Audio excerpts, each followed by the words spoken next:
شعیب شہین صاحب ابھی مار کھاتے کھاتے پتہ نہیں بچے ہیں یا مار کھا کے آئے ہیں، کیونکہ میں نے کچھ ویڈیو کلپس دیکھے ہیں، یہ اور گوھر صاحب کچھ جنگ و جدل میں مصروف ہے۔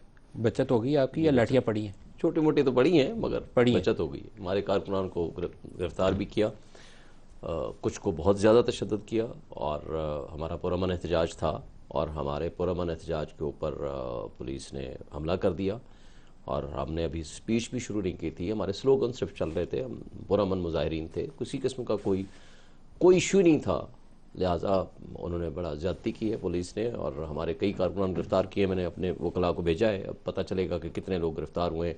ظاہر ہے کچھ تو ہمارے ویڈیو میں نظر آ رہے ہیں، کچھ تو پتہ نہیں کتنے ہیں۔ مطلب آپ ہماری کی کچھ پارٹی کے خواتین کے لیے بارے جو میں اب بھی ٹرم یوز کی گئی ہے نا، وہ انتشاری ٹولہ، انتشاری سیاسی ٹولہ، تو شر پسندی کی بھی ٹرم ہے، اب وہ ڈیجیٹل ٹیررزم بھی آپ کے لیے استعمال ہوگا تو مجھے تو صرف ہنسی آ سکتی ہے۔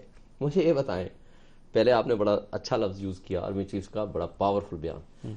جب پاور ہوتی ہے نا تو وہ بیانات بھی پھر پاورفل ہو جایا کرتے ہیں۔ میں پوچھتا ہوں کہ سزا سے نہیں بچ پائیں گے؟ مجھے یہ بتا دیں، آرمی چیف صاحب چیف جسٹس کب سے بن گئے ہیں؟ وہ جج ہیں۔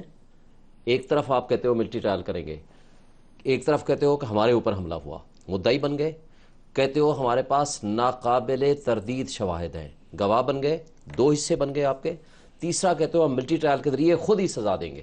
مجھے یہ بتا دیں، دنیا کا کوئی قانون اور اصول بتا دیں کہ خود مدعی، خود گواہ، خود جج۔ دیکھیں، آپ کے اندر ایک نفرت کی آگ پھیلی ہوئی ہے، آپ ایسا نہ کریں۔ ریاستی ادارے، آپ ایک پبلک سرونٹس ہیں، آپ کا ہمارے جو پبلک کی عوام کے پیسوں سے آپ کو تنخواہیں، مراعات، اور آپ کو اس لیے پیسے دیتے ہیں، آپ کے ٹینک، آپ کی گولیاں، آپ جا کر ہماری حفاظت کریں۔ 80% عوام آج عمران خان کے ساتھ کھڑی ہے۔ چلیں، جو بھی وہ کیلکولیٹ کر کے بتایا، ایک بہت بڑی تعداد 8 فروری کو کس کو نہیں پتا، کوئی آنکھیں بند کر لے سو جائے۔ مجھے بھی ہرایا گیا ہے۔ آپ اس خود، آپ کے سارے رپورٹرز، آپ کے سارا میڈیا گواہ ہے، سارے میڈیا ہاؤسز میری کانسٹیٹوئنسی میں آتے ہیں۔ 1,05,000 ووٹ لیا، اس میرے مد مقابل نے طارق فضل نے 51,000 ووٹ لیے۔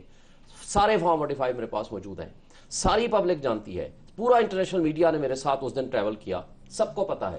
بات یہ ہے کہ اس کے باوجود کہتے ہیں کہ جی ہم اسلام آباد کی 3 سیٹیں ہار گئے، پنجاب ہار گئے، فلاں ہار گئے، تو کراچی خیر ہار ہائی گئے۔ کورٹ میں آپ کا کیس ہے، کچھ نکلا ہے کا نتیجہ، لیکن یہ لیکن میں جو کہہ رہا ہوں نا، آج کے اس دیکھیں، بیان سے مجھے لگتا ہے کہ مسائل دو باتیں تناؤ بڑی ہیں، بڑھنے کی طرف جا رہے ہیں، ٹکراؤ والی۔ دو باتیں بڑی ہیں۔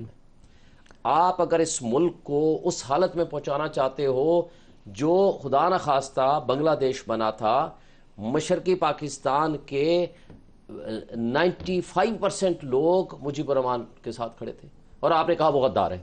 آج آپ کا more than 80%، میں آپ کو دعوے سے کہتا ہوں ندیم بھائی، میرے ساتھ کسی مارکیٹ، کسی پبلک پلیس میں چلے جاؤ، خدا کی قسم اٹھا کے کہتا ہوں کہ لوگ ہمیں آ کر کے اتنی محبت دیتے ہیں، اور عمران خان کا نام لے کے اتنا کچھ کرتے ہیں۔ میں پبلک میں گیا ہوں، پبلک فگر ہوں، میں ابھی الیکشن لڑا ہے، میں لوگوں میں گیا ہوں۔ یقین کریں کہ لوگ اگر عمران خان کے ساتھ کھڑے ہیں تو اس حقیقت کو ایکسپٹ کریں، آپ ملک کو آگے لے کے چلیں، جو چیف کا آپ ایسے سٹیٹمنٹ ہے کوئی کام نہ کریں آگے چلاتے ہیں اس کو، جس سے آپ اس ملک کو ذات ایک شخص کی، صرف ایک آخری بات، ایک شخص کی دشمنی میں آپ 25 کروڑ عوام کے ساتھ آپ بدلے مت لیں۔